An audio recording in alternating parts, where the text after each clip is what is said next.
गुरवे गौरचन्द्राय राधिकाय यस्तदालये कृष्णाय कृष्णभक्ताय तद्भक्ताय नमो नमः। वाञ्छाकल्पतरुभ्यश्च कृपा सिन्धुभैव च पतितानां पावनेभ्यो वैष्णवेभ्यो नमो नमः। आजानुलम्बितभुजौ कनकावदातौ संकीर्तनैकपितरौ कमलायताक्षौ विश्वम्भरौ द्विजवरौ युगधर्मपालौ वन्दे जगत्प्रियकरौ करुणावतारो। हे कृष्ण करुणा सिंधौ दीनबन्धो जगत्पते सह गोपिकान्त श्रीराधाकान्त नमस्तुते। तप्त कांचन गौरांगी राधे वृंदावनेश्वरी वृषभानुसुते करुणानिधानं तमालवर्णं सुविधा पार संसार समुद्र सेतु भजामहे भागवतं स्वरूपम्। जन्म प्रभजन्तमनुपेतमपेत कृत्यं द्वैपायन विरह कारणञ्चैव नरोत्तमं देवी सरस्वती व्यासं ततो जयमुदीरये। श्रीकृष्ण चैतन्य श्री अद्वैत गदाधर श्रीवासादि गौर भक्त वृंद सबकर हाथ धर बोलो बोला हरे कृष्ण हरे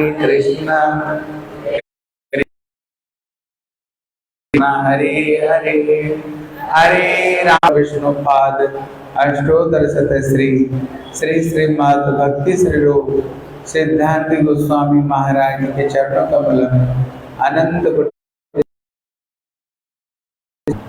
सत्पथ चिंतन करते करते अंतिम श्वास को त्याग करो। भगवान भी उनकी इच्छा पूरी के लिए भगवान आए, सामने खड़े हुए थे और पितामह भीष्म आए। लेकिन देखो पितामह भीष्म के देखो ठाकुर को दर्शन करते करते अंतिम श्वास को उन्होंने त्याग दी। जब व्यासदेव ने बहुत पहले वेद एक था, एक वेद को 4 भाग में विभक्त किया, फिर उन्होंने उपनिषद को रचना की, उसको बाद में पुराण को रचना की, फिर उसको बाद में देखा स्त्री शूद्रों को वेद में अधिकार नहीं, पंचम वेद श्री महाभारत रचना की। लेकिन तब भी इनकी मन को शांति नहीं मिली। तब से नारद जी आकर के बोले देखो व्यासदेव, जब तक तुम भगवान और उनकी भक्तों की मधुर मधुर लीलाओं को वर्णना नहीं करोगे शांति नहीं मिलेगी। फिर उन्होंने बोले भक्ति जोगे न सम्यक प्रणहीत अमले अपश्यम पुरुषम पूर्णं माया तत् अपाश्रय। जब उन्होंने भक्ति योग समाधि को द्वारा समाधिस्थ हो गए, संपूर्ण गोलोक वृंदावन का दर्शन किया। संपूर्ण मतलब कृष्ण को और उनको पास में श्री राधा रानी को, फिर ललिता विशाखा सखियों के साथ उन्होंने दिव्य वृंदावन धाम दर्शन की। देखा उनको पीछे माया खड़ी हुई, लज्जित तो होकर के बोले क्यों? बोले जब कोई जीव भगवान से विमुख होते हैं, ये माया 2 शरीर से उनको ढक देती है। एक शरीर है सूक्ष्म शरीर जो मन बुद्धि अहंकार चित्त, फिर उसको ऊपर में और एक शरीर दे देते हैं जो ऊपर में खिति जल पाप गगन समीरा पंच रचित ये अधम शरीरा। ये दोनों शरीर को दे करके उन्होंने जोर से फेंक देती है। कहाँ पर? संसार में। और हम संसार में आकर के हम कौन हैं? कहते ईश्वर अंश जीव अविनाशी, हम सबके सब भगवान की ही संतान हैं। लेकिन किसको पूछो तुम कौन हो? बोले मेरा नाम ये है, मेरे पति ये मकान, ये दुकान, ये लड़का लड़की मेरे। कहते ये सबके सब झूठा परिचय देते हैं। असली परिचय का हम भगवान को भूल जाते हैं। हम जीवेर स्वरूप है कृष्ण नित्य, हम सबके सब भगवान की दास है। इसको भूल करके इस संसार में दुख कष्ट को भोग करते हैं। और माया क्या करती है? पिटाई करना शुरू कर देती है। जब पिटाई करती है, पिटाई मतलब दुख कष्ट देना। लेकिन जब माया जितने आप देख लेना, ये माया हमें जितने पिटाई करता है ना, उससे नफरत नहीं होती। बीवी भी गाली बकती हैं, बच्चे भी गाली देते हैं, पति भी गाली देती है, सास भी गाली देती है, ननद भी गाली देती हैं। क्या संसार से हमको वैराग्य आता है क्या? देखना जितने डंडा पड़ता है ना उतना चिपकते हुए जाते हैं, जितने डंडा पड़ता है उतना चिपकते हुए जाते हैं। भगवान ने देखा इससे कल्याण की नहीं होने वाले। जब तक ये भगवान की भक्ति नहीं करेंगे तब तक कल्याण नहीं होगा। इसलिए श्री व्यास देव ने बड़े दुखी होकर के बैठे हुए थे। इतने में श्री नारद जी बिना बजाते बजाते आते ही बोले नारद, बोले व्यास देव लगता है तो बड़े दुखी हो। बोले गुरुदेव आप सही बताएं, मैंने जीव कल्याण करने के लिए इतने शास्त्र रचना की, लेकिन मेरे मन को शांति नहीं। बोले इसलिए शांति नहीं, तुमने भगवान की जो विशुद्ध कथा है, जो निष्काम भक्ति है, तुमने इस चीज को वर्णना नहीं किया, इसलिए शांति नहीं मिलती है। तब नारद जी फिर अपना चरित्र को सुनाते। बोले देखो जगत में मैं इतना बड़ा साधु कैसे बना। चातुर्मास्य में संत लोग कहीं नहीं जाया करते थे, क्योंकि 4 मास बरसात होती थी। एक जगह पर रह करके भजन करते थे। एक दिन हमारी गांव में कुछ संत लोग भ्रमण करते करते गांव में आए, और गांव में आते ही बात संतों के लिए बन जाएगी। इतने मेरे माता जी संतों की सेवा करती हैं। देखो पहला संस्कार कहाँ से पड़ती है? बोले माँ से। अगर माँ अगर सेवा करेगी, भक्ति करेगी, भजन करेगी, देखना माँ जो करता है बच्चा वही करता है। कहते मैं भी संतों की सेवा में लग गया। सचमुच से जो संत थे वो सही। इसका आवाज क्लियर करोगे माइक वाले? माइक इसका आवाज थोड़ा क्लियर कर दो, नहीं तो थोड़ा इको कम कर दो। इसलिए कहते सचमुच से वो संत ही थे। मतलब जो सचमुच से संत हैं उनके अंदर में 9 लक्षण दिखाई पड़ता है। कितना लक्षण है? क्या क्या? आज मैं बोलूँगा, कल आपसे सुनूंगा। श्री रूप गोस्वामी कहते हैं, मतलब क्षांति अव्यर्थ कालत्वम विरक्ति मानसोन्नता आशा बंध समुत्कंठा नाम गान सदा रुचि आसक्ति तद्गुणाख्याने प्रीति तद्वसति स्थले। इनका पहला नंबर है शांति। शांति मतलब होता है भले ही जीवन में जितने दुख कष्ट आ जाए, लेकिन वो भगवान की भजन कभी नहीं छोड़ते। लेकिन हम लोग क्या है, अगर थोड़ी सी कोई दुख कष्ट आ गया ना, खाना नहीं छोड़ेंगे, घूमना नहीं छोड़ेंगे, पहले माला चढ़ देंगे। बोले हमने भगवान की इतने भजन की, भगवान यही किया हमारे साथ। लेकिन जब सचमुच से कोई, जैसे मीरा, जब उन्होंने भजन की, उसका पति, उसका देवर, उसकी ननद, उसकी सास, सब उसको पीछे पड़े थे। यहाँ तक कि गांव के कुत्ते भी पीछा नहीं छोड़े। आप भजन करना शुरू कर दो, हाँ, गले में कंठी तिलक लगाना शुरू कर दो, पूरा परिवार तुम्हारे विरुद्ध हो जाएगी। ये कौन सा घर है जहाँ प्याज नहीं खाते हैं, लहसुन नहीं खाते हैं? फिर खाओगे क्या फिर? हैं? इसलिए पहला नंबर शांति। दूसरा नंबर है अव्यर्थ कालत्वम। वो कभी समय को ऐसे नहीं, बस कुछ भक्त लोग, कुछ लोग बैठ गए दुनिया की इधर उधर की बात करने लगे। नहीं, कहते जो मेरे भक्त हैं केवल मेरी कथा, मेरी नाम, मेरे भजन के सिवाय वो कुछ भी नहीं करते हैं। बोले विरक्ति। विरक्ति मतलब कोई सांसार की वस्तु प्रति उनकी रुचि नहीं रहती है। रुचि किस में रहती है? ठाकुर का कीर्तन भजन पूजा पाठ में इनकी रुचि रहते हैं। बोले आसक्ति तत् गुणाख्यान, कहीं अगर भगवान की कथा बोलना हो बड़ा उनको अच्छा लगता है। प्रीति तद बसस स्थले, अगर कहीं भगवान की धाम हो जैसे वृंदावन धाम, जैसे नवद्वीप धाम, जगन्नाथपुरी धाम, भगवान का धाम उसको बड़ा प्यारा लगता है। इसलिए क्षांति अभ्यर्थ काल तब विरक्ति मान शून्यता, वो नहीं चाहते सारा दुनिया मेरी जय जयकार करते रहे, लेकिन सबको सम्मान देते हैं, खुद भी सम्मान नहीं आकांक्षा नहीं करते, सबको यथायोग्य सम्मान देते हैं। इसलिए कहते जो भगवान की जो भक्तों का ये लक्षण है। देखा सचमुच से वहां पर जो भक्त लोग थे ना, 24 घंटा में 24 घंटा भगवान की कीर्तन भजन पूजा छोड़कर कुछ भी नहीं करते थे। आप देखना संग से ही रंग बदलता है। शराब को साथ में बैठो शराब पीना शुरू कर दोगे, चोर को साथ में बैठो चोरी करना शुरू कर दोगे, लेकिन भक्तों को साथ में बैठो भजन करना शुरू कर दोगे। इसलिए कहते उनका संगत करते करते करते करते धीरे धीरे मेरे ऊपर में सारे रंग उसको चढ़ने लग गया।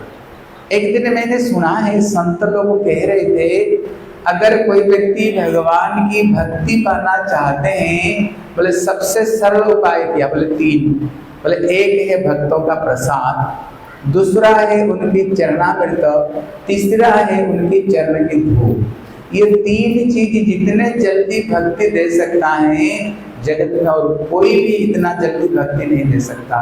एक दिन उन्होंने प्रसाद पाए और पत्तल में कुछ प्रसाद छोड़ दिए। मैंने सुना था संतों का प्रसाद जल्दी से जल्दी भक्ति देता है। एक दिन मैंने संतों का आदेश को लेकर के जब मैंने प्रसाद पाए, बोले उचिष्ट लेपानुगृहीत द्विजयी सकृति भुंजे तत्पास की विषयी। कहते हैं व्यास देव मैं तेरे को सही सही बता रहा हूँ, जब मैंने एक बार केवल संतों का प्रसाद लिया है ना, मेरे हृदय एकदम निर्मल हो गया। भगवान के प्रति मेरी रुचि, भगवान के चरण में मेरी भक्ति जागृत हो गई। आप बोलोगे भैया हम भी तो बहुत संतों का प्रसाद लेते हैं, लेकिन हमारा कुछ नहीं होता है। नहीं, पहला नंबर तो सचमुच से वो संत है कि नहीं, ये चीज देखना पड़ेगा। दूसरी नंबर है हमारी अंदर में संतों का प्रसाद के प्रति कितने आसक्ति देखना पड़ेगा। ऐसे नहीं बहुत सारे प्रसाद, लेकिन पहले देखते पनीर सब्जी कहाँ पर है, उसमें रसगुल्ला कहाँ पर है, केवल वही प्रसाद, पहले वही प्रसाद को ले लेते। ऐसे नहीं, सचमुच से संत होनी चाहिए और सचमुच से प्रसाद का प्रति हमारी प्रसाद बुद्धि होनी चाहिए, तभी वो प्रसाद काम करेगा। इतने में संत लोग जब जाने के लिए तैयारी हुए 4 मास के बाद में, मैंने कहा आप लोग मेरे को भी साथ में ले चलो, आपका संगम में बहुत अच्छा लगता है, क्योंकि प्रभु की चर्चा छोड़कर कोई दुनिया की चर्चा है ही नहीं। लेकिन मैंने माँ की एक बेटा था, मैया मेरे को जाने नहीं दी, लेकिन इस संत लोग जाते समय कहते ओम नमः भगवते वासुदेवाय नमः संकर्षणाय, उन्होंने एक मंत्र दे कर गए। बोले बेटा ये मंत्र को तू जब करते रहना। जब संत लोग चले गए, ठीक शाम का समय था। एक दिन मेरी मैया गो दोहन करने के लिए गई तो एक सर्प को ऊपर में प्यार पड़ते सर्प ने काट दिया। किसने कहा नारद जी तेरे माँ को सांप ने काट दिया। ऐसे तो दुखी हुआ, आनंद भी मिला, अभी मेरे को कोई रोकने वाले है नहीं, अभी तो भगवान की भजन के लिए जा सकता हूँ। देखो शास्त्र में बताया जे करे हमारा आस तार करी सर्वनाश, तबु नाछाड़े हमारे आस तबे करी अमी दासेर दास। इसका मतलब है जब कोई व्यक्ति मेरे चरण में आस लगाता है, पहले मैं परीक्षा करता हूँ क्या सचमुच से तू मेरे को पाना चाहता ना, ऊपर ऊपर भी क्या तो उसका मैं कभी कभी सर्वनाश कर देता हूँ। तब भी अगर मेरे चरण को नहीं छोड़ता है, फिर तो उसको मैं अपना दासों का दास बनाता हूँ। इसलिए अगर भजन करते समय थोड़ी बहुत कोई कष्ट है ना, उसमें विचलित नहीं होनी चाहिए। देखो मीरा जी को देखो, राणा ने भजा 20 का प्याला, लेकिन उसने क्या किया, ठाकुर को भोग लगाया तो अमृत बन गया। राणा ने मारने के लिए सांप भेजा, लेकिन ये सांप भी सालग्राम बन जाती है। हरिदास ठाकुर जब भजन कर रहे थे 22 बाजार में उनको पिटाई हुई, भजन छोड़ दिया उन्होंने, भजन नहीं छोड़ दिया, दुनिया छूट गया लेकिन भजन नहीं छोड़े। इसलिए भगवान कहते भैया भजन करने के लिए आए हो, अगर थोड़ी बहुत ठाकुर कोई परीक्षा लेना, अब नौकरी वैसे मिल जाती है, 25 साल तक कितने कष्ट से आप पढ़ाई लिखाई करते हो तभी जाकर कोई नौकरी मिलती है, और पैसा मिलने पर क्या कोई सुखी हो गए कोई। लेकिन जब एक बार भगवान की भक्ति करोगे ना, कृष्ण कहते हैं तत्प्रसादात पराम शांति, फिर तो चिरकाल के लिए मेरे पास में आओगे, जीवन का दुख और कष्ट चिरकाल के लिए खत्म हो जाएगा। बोले श्री वृंदावन बिहारी लाल की। मैंने घर छोड़ करके घोर जंगल में प्रवेश किया, लेकिन भगवान परीक्षा भी करते हैं। नारद जी कह रहे हैं मैं जब जा रहा था, 2 सेठ सेठानी थे, अथाह संपत्ति के मालिक, लेकिन घर में कोई औलाद नहीं। देखा मैं छोटा सा बड़ा प्यारा बच्चा था, मेरे को देख करके बोले बेटा बेटा एक बार हमारी गोद में बैठ करके एक बार हमें पिता माता बोल दे, सारे संपत्ति का मालिक तू बन जा। मैंने कहा गोद में बैठूंगा तो केवल ठाकुर का गोद में बैठूंगा और किसी की गोद में नहीं बैठूंगा।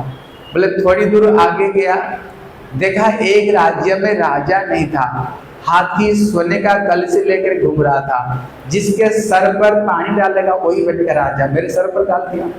कहे ना जहाँ पर कृपा हरि की वही, तहाँ पर कृपा करे सब कोई, उसका मोह भी त्याग दिया और जंगल में प्रवेश किया तो सोने की खान देखा, लेकिन उसकी महिमा भी मैंने उसकी उसका लोभ भी परित्याग किया। देखो जब हम भगवान की भक्ति करने जाते हैं ना, बड़ी बड़ी परीक्षाएं हैं, स्त्री पुत्र परिवार धन दौलत के लोभ भी आती हैं।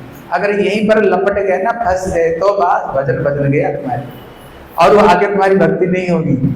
इसलिए श्री चैतन्य महाप्रभु रूप गोस्वामी को कहते हैं भैया जब भक्ति रूपी लता बढ़ेगी, चारों तरफ पे बाग लगा देना, नहीं तो कोई बकरी कहिया आकर लता को खा नहीं जाए।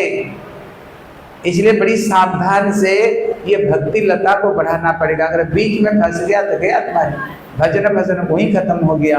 बोले घोर जंगल में प्रवेश करते हुए बड़ी सुंदर सरोवर था, जिसमें 4 तरह का कमल फूल खिला हुआ था, सुगंध पानी, पेट भर करके पानी पिया।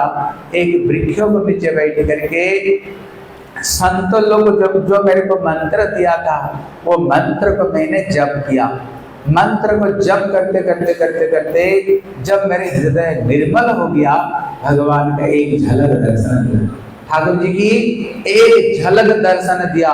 ठाकुर जी को दर्शन करते ही मन में इतने शांति, मन में इतने आनंद आया, मेरा आंखों से तो आंसुओं की झरी बहने लग गया।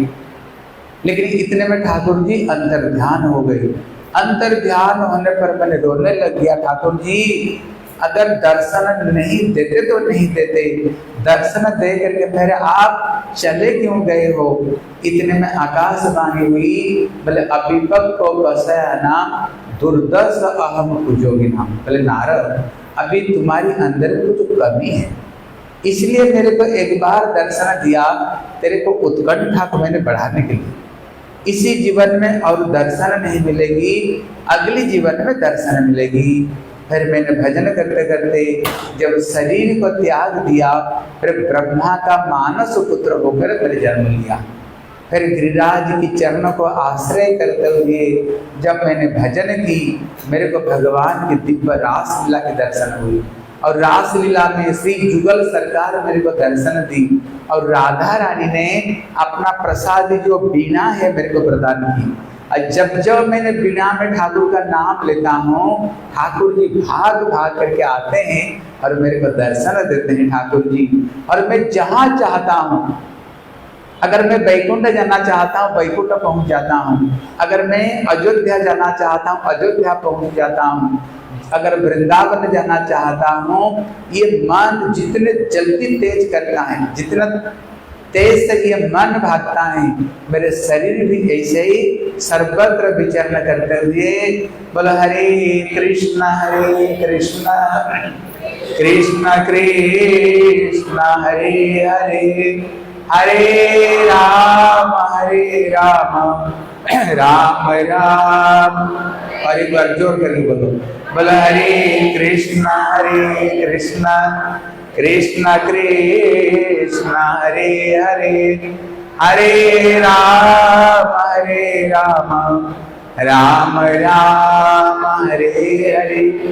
जब नारद जी, देखो नारद जी यहाँ पर व्यास देव को बोले, देखो व्यास देव, कहते मैं अपना अनुभूति की बात बताए। क्या अनुभूति है?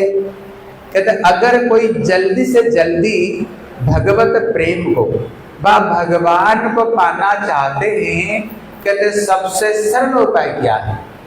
बोले सरल उपाय है संतों की सेवा, क्योंकि संतों का हृदय में ही भगवान का निवास है। कहते संतों सेवा से जितने जल्दी हमें प्रभु प्राप्त हो सकते हैं, और उतना जल्दी और कोई उपाय नहीं जो भगवान को प्राप्त करने का। बोले श्री वृंदावन बिहारी लाल की।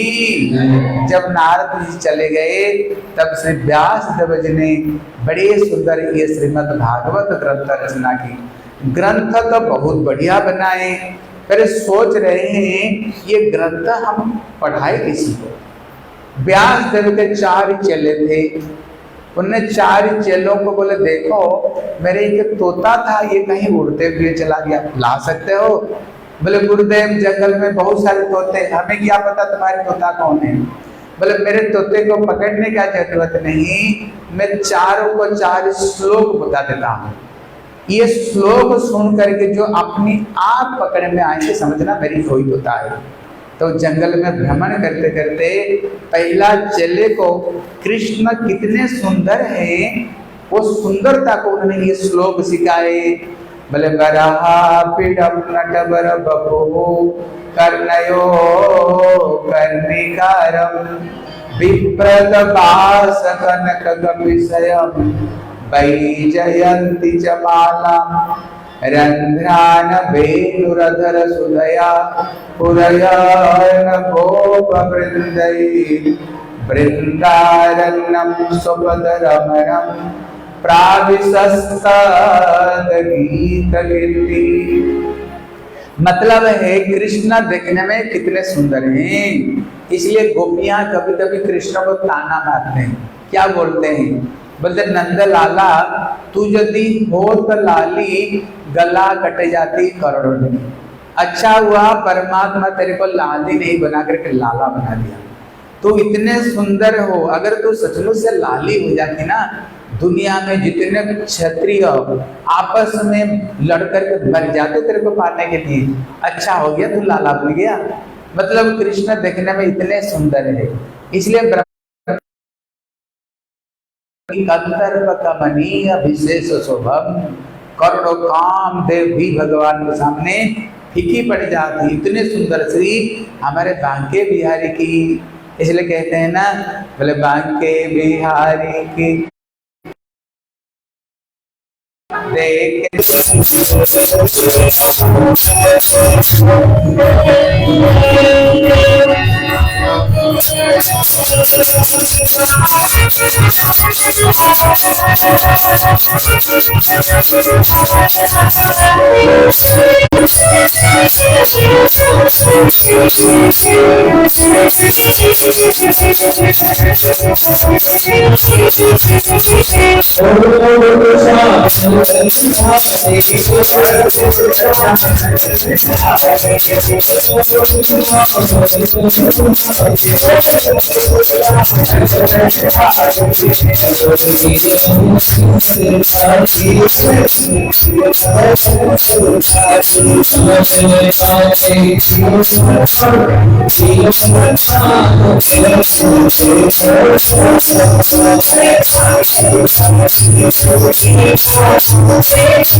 बिहारी लाल की। जब पहला जो चेला जब श्लोक को सुनाए, कृष्ण इतने सुंदर, सुखदेव गोस्वामी तो ब्रह्म में डूबे हुए थे। वो तो निराकार निर्विशेष ब्रह्म को ध्यान कर रहे थे, उनका तो कोई रूप है नहीं, लेकिन कृष्ण बड़े सुंदर है। इसको सुनते ही सुखदेव गोस्वामी निकल करके आ गए। बोले भैया ये श्लोक तुमको कहाँ से मिली? बोले हमारे गुरुजी ने बोले कहीं हमारी एक तोता उड़ते हुए चला गया, ये तोते के पकड़ लाओ। हमने कहा भैया तोता को तो हम भी नहीं देखा। बोले कैसे पकड़ में आएगा? बोले पकड़ने का जरूरत नहीं, ये श्लोक सुन करके जो पहले पकड़ में आ जाए समझना मेरा वही तोता। बोले भैया मैं वही तोता हूँ। ध्यान देकर सुनो, यहाँ पर कहते हैं हमें कृष्ण भक्ति क्यों करनी चाहिए। बहुत सारे तो देवा देवी है ना, अच्छे तरह सुनो, कल मैं पूछूंगा, ठीक है। अभी प्रश्न है कृष्ण को क्यों भक्ति करनी चाहिए, यहीं पर उन्होंने शिक्षा दिया है। इसलिए उन्होंने बोले वो तो देखने में बड़े सुंदर है, लेकिन वो कहाँ रहते हैं, उनका जो अत्ता पता है कि नहीं। जो दूसरा जो चेला था ना, बोले जयती जन्मना ब्रज श्रयत इंदिरा शाश्वत रही। बोले कहाँ रहते हैं? बोले वो वृंदावन बिहारी लाल की, वो वृंदावन में रहते हैं। बोले वृंदावन कैसे हैं? बोले चिंतामणि प्रकर सद्म सुकल्प वृक्ष, वहाँ का भूमि चिंतामणि वृक्ष कल्प वृक्ष। अगर कोई वृंदावन में चलते हैं ना, लगता है जैसे बड़े सुंदर नाच रहा है। वहाँ पानी नहीं, सबके सब अमृत है, इसलिए वहाँ गैया नहीं, सबके सब कामधेनु हैं। बोले वाह बड़ा सुंदर स्थान में रहते हैं। फिर तीसरा चेले ने पूछ लिया, उनको पूछा भैया उनका परिवार कैसे है, उनको पिता माता कौन है। जो तीसरा जो चेला था ना, बोले कृष्णाय वासुदेवाय देवकी नंदनाय च नंद गोप कुमाराय गोविंदाय नमो नमः। देखो यहाँ शिक्षा देते हैं, एक उदाहरण देकर समझाए। जैसे आपका घर में कोई बेटी है, अभी बेटी शादी के लायक हो गई, फिर उसके लिए कोई लड़का देखते हैं। जब देखते हो सबसे पहले क्या देखते हैं? वो लड़का देखने में कैसे, भले ही कोई चीज मत देखो, उसको पर्सनालिटी देखते हो, लड़का देखने में कैसे है। अगर कृष्ण को साथ में अगर हम संबंध बनाएंगे, इसलिए सबसे पहले हम देखते हैं वो कृष्ण देखने में कैसे। भले ही कोई चीज पहले नहीं देखे, सबसे पहले वही चीज देखते हैं। इसलिए भैया कृष्ण देखने में कैसे, मतलब उनके बराबर जगत में कोई है ही नहीं। इतने सुंदर ठाकुर जी, इतने सुंदर ठाकुर जी, उनकी बराबर जगत में कोई नहीं। इतने सुंदर लक्ष्मी तक भी जब कृष्ण के रूप माधुर्य दर्शन करती हैं, सारा दुनिया में देखोगे लक्ष्मी ऐसे बैठी हुई, लेकिन वृंदावन में जाओ वो बेलवन में ऐसे बैठी हुई। बोले क्यों?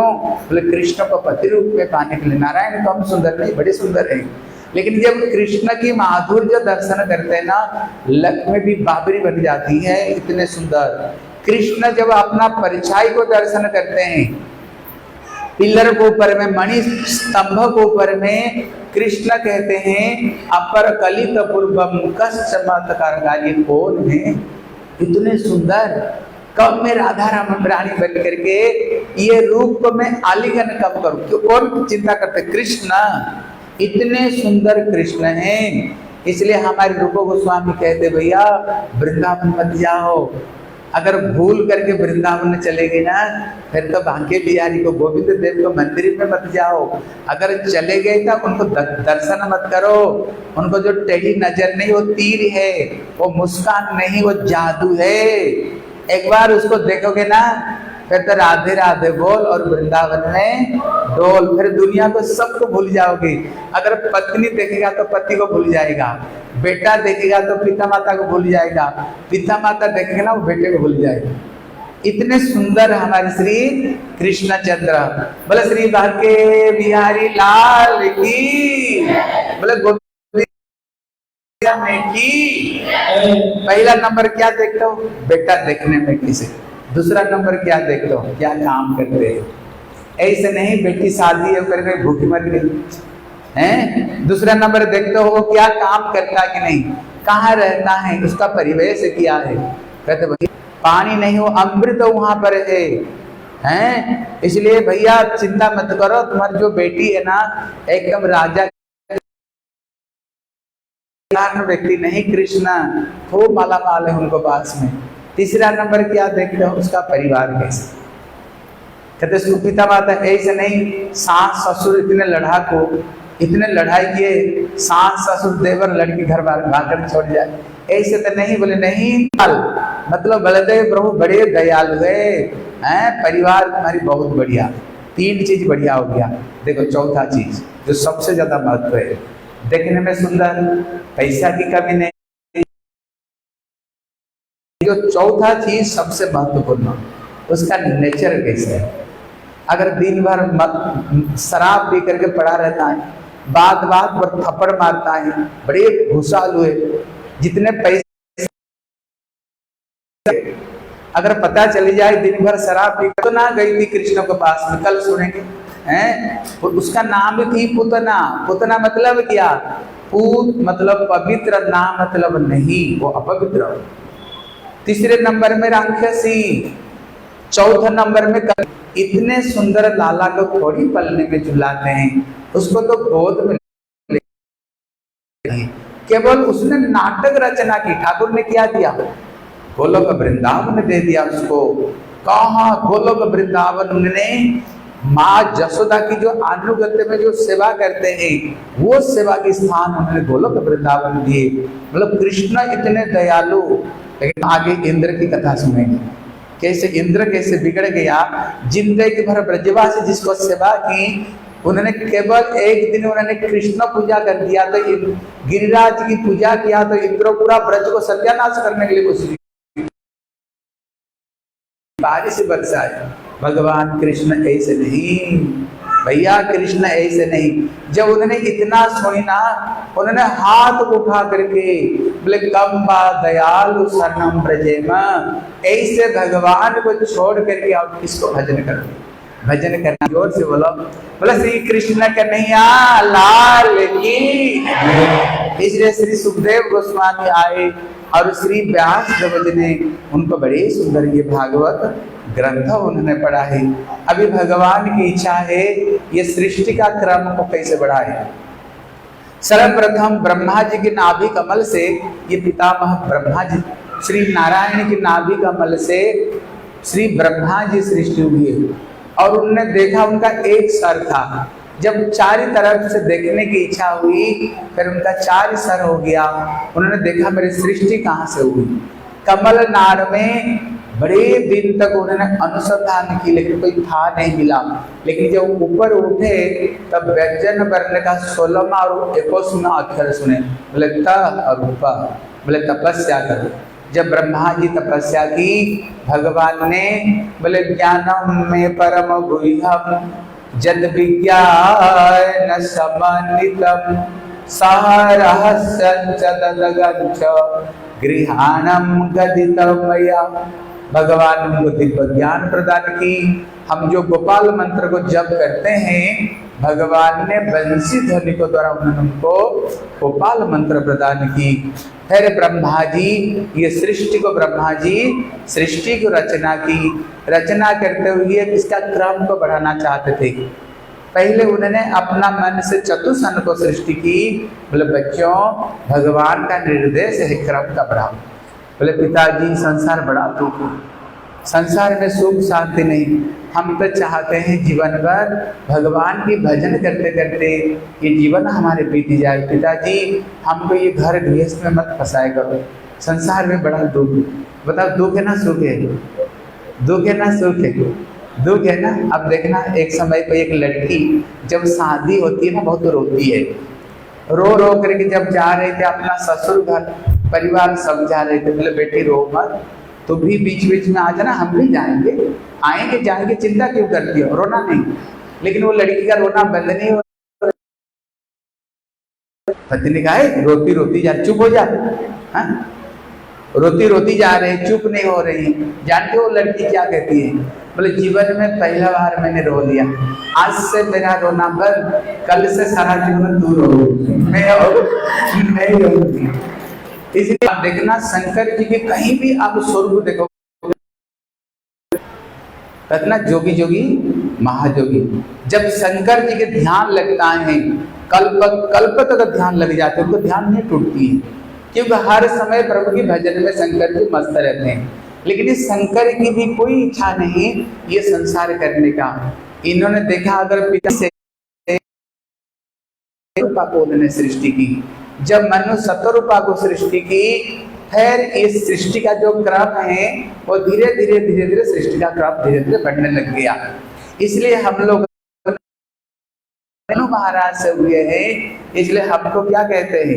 हमको कहते हैं मानव कहते हैं। जब खत्म हो गया ना, फिर हमने इंसान बन गया। आप भी पढ़ेंगे हो, यही बोलते हैं, लेकिन ये सब गलत बात है, ये एकदम गलत बात है।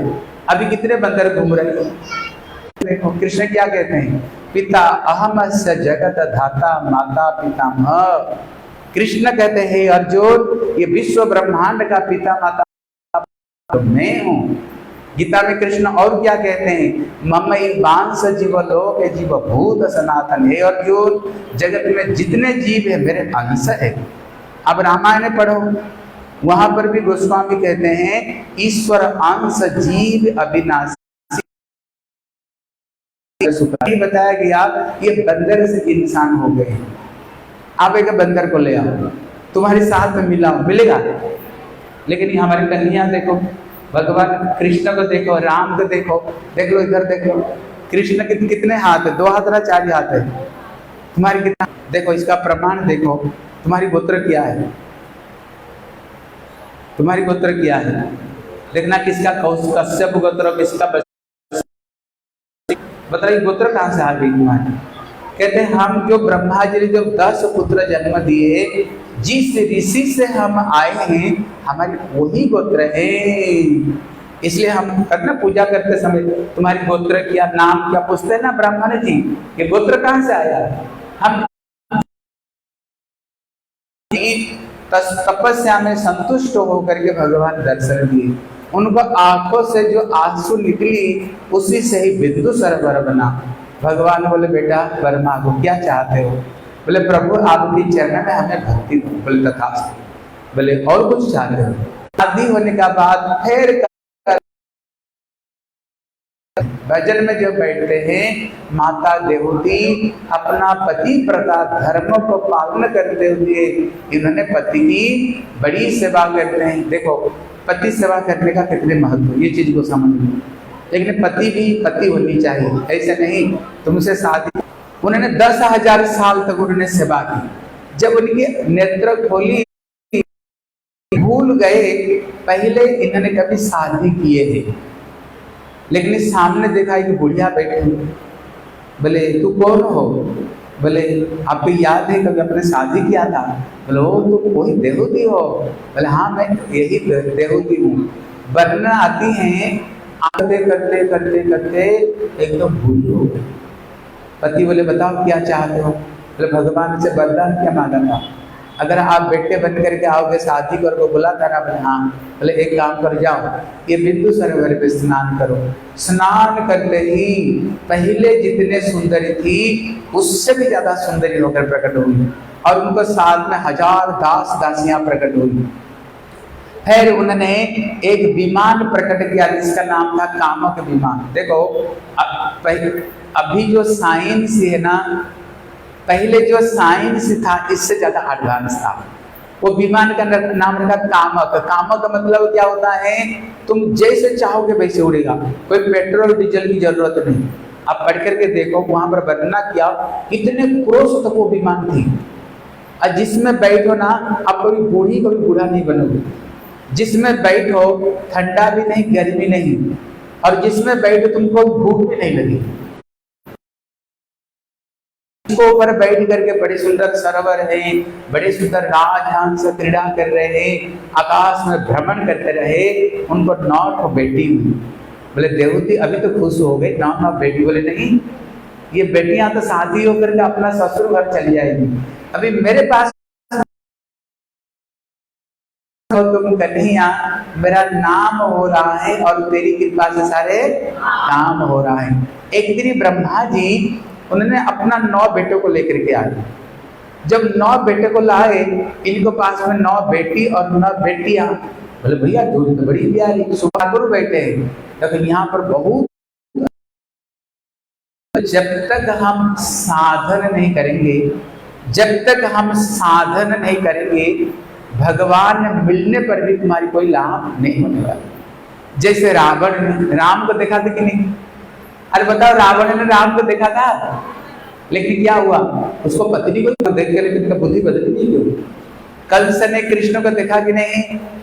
उतना अघासुर बकासुर, कृष्ण सामने खड़े हुए, वो देख रहा है काल खड़ा हुआ है, मेरे को मारने के लिए आए हैं। चारों मुष्टि के कृष्ण बलराम को साथ में युद्ध करते हैं। भैया भगवान के देख करके हृदय हो, जब तक किसी संतों की कृपा नहीं हो, और बिनु हरि कृपा बिना मिले नहीं संता। जो रघुबरी मय अनुग्रह किनी, तो मय दरस चले। भैया जब तक भगवान की भक्तों का कृपा होगा ना, नहीं होगा। अगर भगवान कृपा करेंगे, अभी तुम्हारी भक्ति पुष्ट हो गई, मेरे भक्तों के पास में जाओ। इसलिए यहाँ पर घर में भगवान बैठे हुए, लेकिन भगवान को छोड़ करके भजन के लिए जा रहे। क्यों? साधन के बगैर कभी भक्ति नहीं मिल सकती, भक्ति के बगैर कभी भगवान मिलने वाले नहीं, इसलिए चले गए। दूसरा कारण बताए, एक दिन ये मेरे बेटा भी घरे रहने वाला नहीं, ये बेटा भी घर भी छोड़ करके जाएगा। अगर भगवान स्वयं तुम्हारे बेटे बन करके आए, फिर छोड़ करके जाओगे, इससे दुख क्या हो सकता है? बोले तू जाने से पहले मैं जा रहा हूँ। तीसरा कारण बताए, भगवान के प्रति इनका जो भाव, ये मेरे प्रभु में इनका दास हो, लेकिन भगवान स्वयं बेटे बन करके आए। अभी बेटे को तो बेटे रूप में देखना ही पड़ेगा, इसलिए यहाँ पर जो रस में ना लड़ाई हो रही थी, ये सब कारण से भजन करने के लिए चले गए। घर में माँ और बेटे रहे। माँ को पता मेरा बेटा स्वयं भगवान है। एक दिन माँ आकर के बेटे को सामने हाथ जोड़ करके प्रश्न करती है, बोले बेटा तू तो भगवान हो, मैं स्त्री जाती हूँ, बड़ा मन चंचल है, कभी पीहर में, कभी ससुर घर में, कभी बेटा में, कभी बेटी में, दुनियादारी में मन भटकती रहती है। अब देखना पुरुष लोग क्या करते हैं, पैसा कमा करके पत्नी को दे देते हैं। बताओ घर को गृह मंत्री कौन है?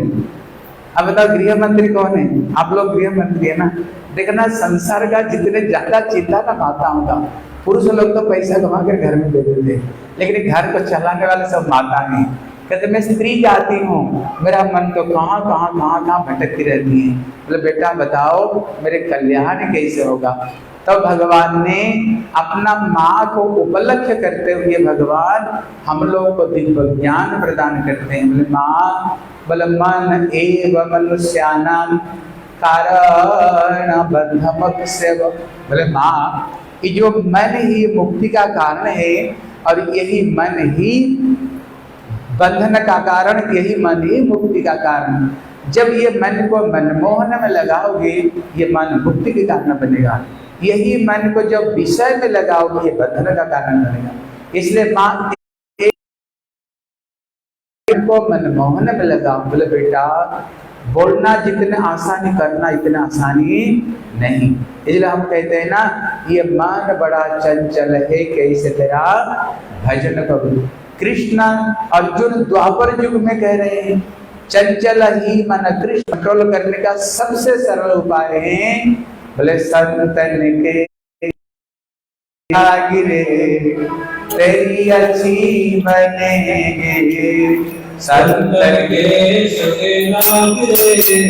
तेरी अच्छी बनेगी, संतन के संग लागे तेरी अच्छी बनेगी,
अगर जीवन में कल्याण चाहो संतों का संग करो। इसलिए भगवान वर्ग मणि श्रद्धा रति भक्ति अनो प्रभुसति। बोले माँ संतों का संग करने पर क्या होगा? जो मेरी बलवान बड़ी बीरजवती कथा वो कैसे कर रहे? बोले ठाकुर जी खूब पैसा कमाओ, खूब रसोई बनाओ, खूब घर बनाओ, लेकिन किसके लिए करेंगे? बोले हम संत भगवान और संतों के लिए करेंगे। फ मतलब होता है फेर बात झांक। अब कभी कभी देखना संसार में कभी कभी इतना परिश्रम मुंह से झांक नहीं। पीठ में खूब चीनी को खूब धोता है, लेकिन एक गिलास शरबत उसको नहीं देते, वो घास ही खाता है। लेकिन जब भगवान को भक्ति को छोड़ करके भगवान के लिए बाल ना बांका कर सके जो जग भैरी हुई। अभी हम प्रहलाद की कथा सुनेंगे, जब वो भगवान की भक्ति कर रहा था उसको पिता, लेकिन ठाकुर जी उसको रक्षा कर रहे थे, कोई डर भय नहीं। माँ मतलब होता है मृत्यु। कहते अगर तुम भक्ति करोगे तो मृत्यु को भी जय कर लोगे। बोले भैया संत क्या मरते नहीं? बोले हाँ मरते हैं। बोले तुम कह रहे हो मृत्यु को जय करोगे? तब उन्होंने एक उदाहरण दिया, अच्छा तरह से समझो। उसी मुंह में जो चूहे को पकड़ता है, फिर क्या करता है? एक ही मुंह में बच्चे को और एक ही मुंह में चूहे को, और चूहे को पता चलता है उसमें मुंह में कितना शक्ति है। कहते उसी तरह संत भी मरते हैं, लेकिन साधारण व्यक्ति भी मरते हैं। अभी कथा सुनेंगे ध्रुव जी को, जब ध्रुव जी के लिए जब उनकी करती हैं, तुम तो बोल भैया संतों का कुछ तो गुण होनी चाहिए, ऐसे नहीं कपड़े देख करके संत मान लो। अरे भगवान कहते हैं, बोले तितिक सब कारुणिक सुहृद सर्वदेहि नाम अजात शत्रव शांता साधु भी। और ये सबके सब गृहस्थ ही थे, सबके सब, लेकिन एक गृहस्थ रहते हुए भी बड़े बड़े संत है। ऋषि मुनियों को देखो साथी करते थे, बड़े बड़े ऋषि, लेकिन घर में रहते हुए भी प्रभु की भजन करते। जहाँ रहो, महाप्रभु कहते गृह बा बने थाको सदा हरि बोली डाको। घर में रहो नहीं तो वन में रहो, कहीं भी रहो, क्या करो? एक बार हाथ उठा करके बोलो, बोलो हरि भजन कहाँ करोगे बताओ? सहन करना है। तितिक सब कारुणिक बड़े दयालु होते हैं। सुहृद सर्व वसुधैव कुटुंबकम, पूरा वसुधा को अपना एक परिवार मानता है, हैं? अजात शत्रव, जगत में कोई उसके शत्रु नहीं, सबके सब उनको मित्र है। भगवान ने 26 गुण बताए, लेकिन उसमें एक विशेष गुण, ये चीज को भूमिया कहती हैं, उद्ध मन एक मन सो गए श्याम संगे को आराधे ईश। बताओ मन 10 विषय ना मन एक है? अरे बताओ एक ना 10 विषय? तब एक मन तो एक दे सकते ना, दुनिया को दे सकते हो। भगवान कहते हैं बस